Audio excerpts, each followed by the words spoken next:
and figure out how to achieve each one of those goals along those 5 years. And I know one of the major difficulties a lot of industrial facilities have is selling these reuse options to their upper management. These things cost money, they take capital, but if you do have a plan for that, it makes it a little easier to sell it to your investors or upper management. So. You know, that redo side, that's kind of the first step, is what low-hanging fruit sources you can use to reduce your water usage. So like we started weekly meetings to go over the plans, bringing in our chemical vendors, what rinse steps can we cut back, and we were able to cut probably about 100,000 gallons per day. So a significant amount there. Doing blocks. Someone does a block every single day to identify leaks. He probably identifies 10 to 15 leaks every single day, making sure that the work notifications are going in so that we can repair leaks on time. But first starting with that redo side before you go into the reconstruction or redo side. So maybe that's something that kind of came up about how, what drives all these projects. We had circular thinking, we're thinking about how we drive things, and Gopi had mentioned about corporate maybe key stakeholders. Can you touch on a little bit just about how consumers are asking for circular thinking around water? How does that kind of bubble up in terms of a business driver and something that you kind of see? Because Margaret kind of mentioned it's regulations kind of drives a lot of it. Some that we might be paying, but I think the consumer side of it, how do you see that in terms of driving your circular water thinking? At a consumer products company, the consumer is everything, so you have to be consumer centric. Obviously, taste, product quality, safety, nutrition, all those things are paramount when they're buying food products. But especially with younger generations, Gen Z and younger millennials, you do see an increase in importance of sustainability in general. Obviously, water being included in that. Climate change is top of mind for people as they look to even making purchase decisions. The one thing I will say, and this might be what we'll crack the code on in the future, is though that, and we often joke about this, that though that's important to the consumer, they're not willing to pay extra for it. And so that's always a big challenge, so we have an opportunity to look at what matters to the consumer, but how do we meet that need in a cost-effective way, because you can't just mark up product costs, just because they say it matters to them, because they've also made it clear that, especially in today's economy, that every penny matters in the grocery bill or whatever. So we have to respect both sides of that.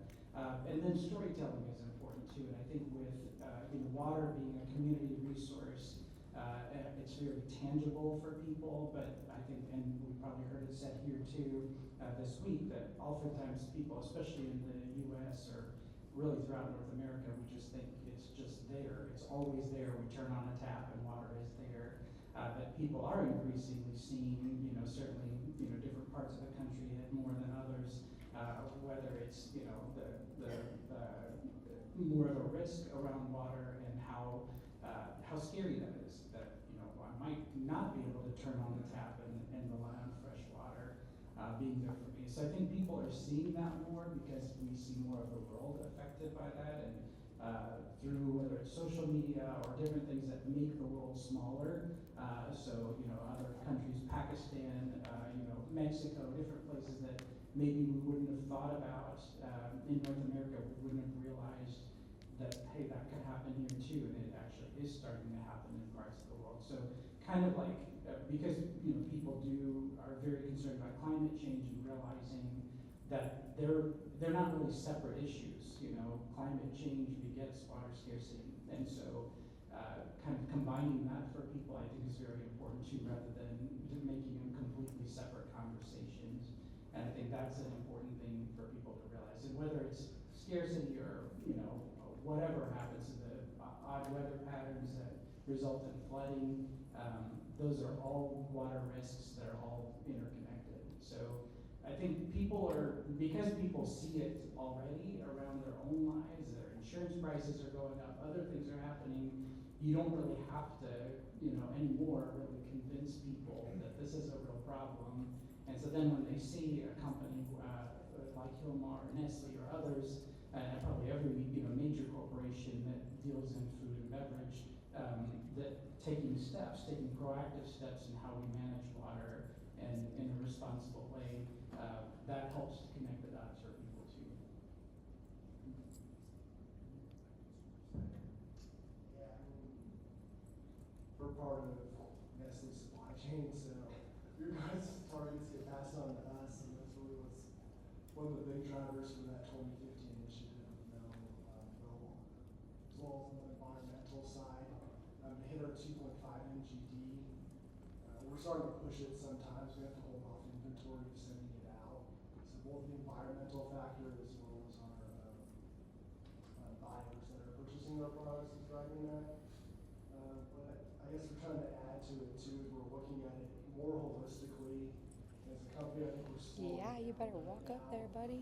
looking at our projects and what is the value that they're creating.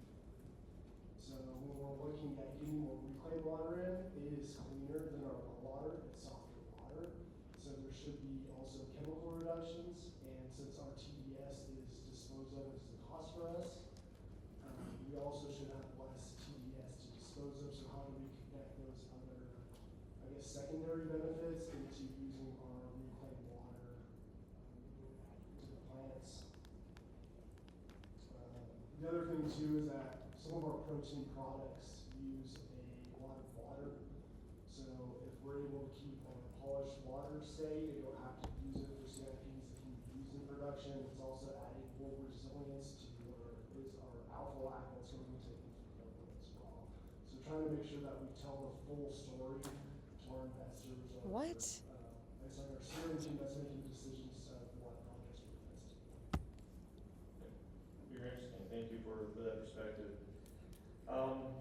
Let's change topics a little bit. So we'll start with Margaret here. We'll throw a question at you. So you're very focused on California and that market, as we mentioned. So many food and agriculture facilities are looking to reduce freshwater demand while maintaining operational efficiency and product quality. So it's not just about saving water, but we still got to do it efficiently, we still got to do high quality products. So what technologies or operational strategies are proving most effective in advancing water reuse and circular water goals with the clients you talk to? Yeah, I'll give an example of a project that I helped with a couple years back. This is a milk and cheese producer, not Hilmar, but similar type of facility.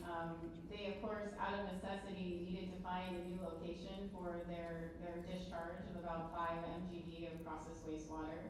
So they actually partnered with their local municipality. So this is a facility in a rural Central Valley town. Most of the people that live in this town actually work at the facility, quite frankly.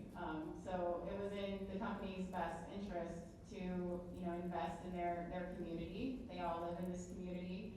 The municipal wastewater treatment plant was having some issues at the time. So this company came in and partnered with the local municipality, did some upgrades on their overall treatment system, and basically combined the two wastewater systems. So there was more industrial processed wastewater, so about 5 MGD of processed wastewater, and only about 2 MGD of municipal wastewater. So small municipality, but the combined effluent gets pumped out to an irrigated area where it is used for growing food crops. So the area that this water is applied to is owned by that industrial facility.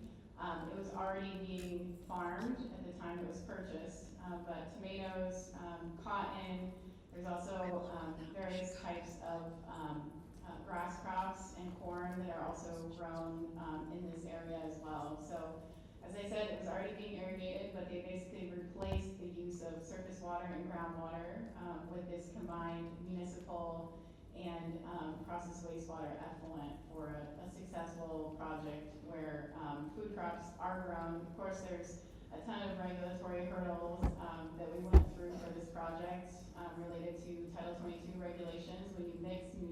wastewater with industrial wastewater.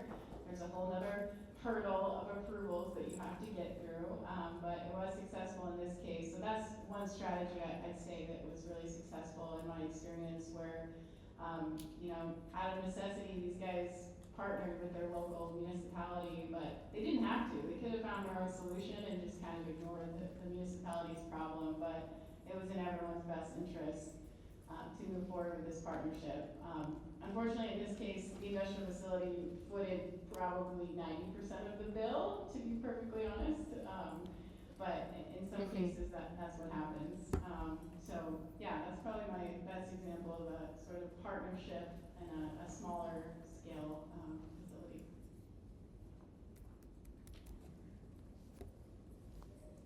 Any other thoughts for the panel? I think this interesting part about, the focus on reducing the freshwater reuse, the environmental regulations are interesting, but you have to be able to maintain the operational efficiency and the product quality, right? So I'm sure with Philmar, you're looking at reducing water usage. It's not just the water, right? It's product quality, sufficiency, maybe creating it as well. I mean, how do you balance, how do you make sure that your product quality or your operational efficiency stays the same? And that's into the equation as well as how do I reduce water, reuse water?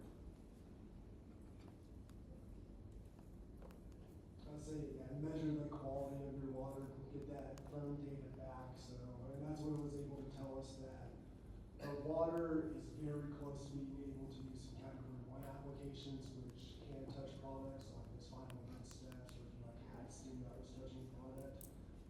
We know we're just limited by nitrosamines at this point, so making sure that you're taking your measurements, getting that data, moving forward. Doing the same thing for category 2 water. During our micro that's coming off, our TN and ammonia showing that that's actually really close to drinking water quality, and we only want to use it for Cat 2 level, but it's actually qualified to use. And Whatever. COD and turbidity as well, that turbidity is less than 5, that's called out. But what's regulated, so we know that COD should be less than 12, typically 0 that's coming off of our ROs, as long as we don't have leaks. And then similar on the micro side, where we're typically less than 70 plate count, where the standard is 500, I believe. And, I think when we think of product quality, we think of the food, or the beverage, the cheese, whatever, but it actually goes beyond that. A lot of times of a concern, and like an example that comes to mind is just non-contact water. You think that'd be kind of a no-brainer to recirculate it, reuse it, there less standards, but even within, canning, whether it's pet food canning or Lin's pumpkins or whatever it is, that they use non-contact water in the retort lines.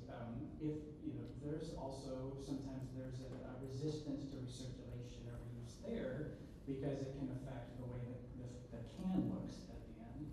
And so if there's oxidation on the outside of the can, or if there's something else that's an imperfection on the outside of the can because of some impurity or TDS or whatever in that non-contact water, which those of us in this world would think, well, that shouldn't be that big of a deal, but it really is, because people don't necessarily want to buy that can, and we're consumers as well. So it's like if you got the two next to each other, then that one kind of, that's a lost cause, the one